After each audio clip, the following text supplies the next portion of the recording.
আমরা ভেদরগঞ্জ উপজেলার সখীপুর থানার এবং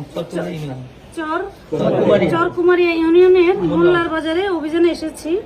এখানে আমরা ভেজাল পেয়েছি যে কালিজিরার সাথে পাটের বীজ মিক্সড করেছে এবং বালির সাথে বালিও মিক্সড করা।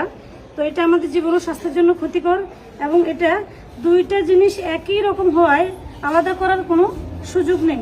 এজন্য আমরা এগুলোকে ধ্বংস করে ফেলবো ভোক্তা অধিকার আইনে, যেহেতু এটা মানুষের জীবন ও স্বাস্থ্যের জন্য ক্ষতিকর। এটা হচ্ছে অবৈধ প্রক্রিয়ার পণ্য উৎপাদন এবং প্রক্রিয়াকরণ। আমরা এটাকে ধ্বংস করে ফেলবো এবং সতর্কতামূলক ওনাকে জরিমানা আরোপ করবো।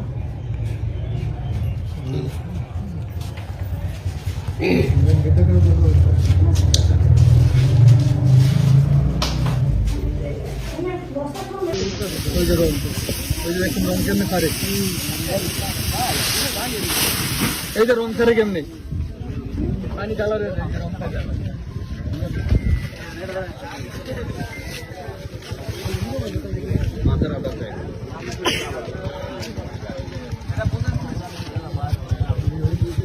ভালো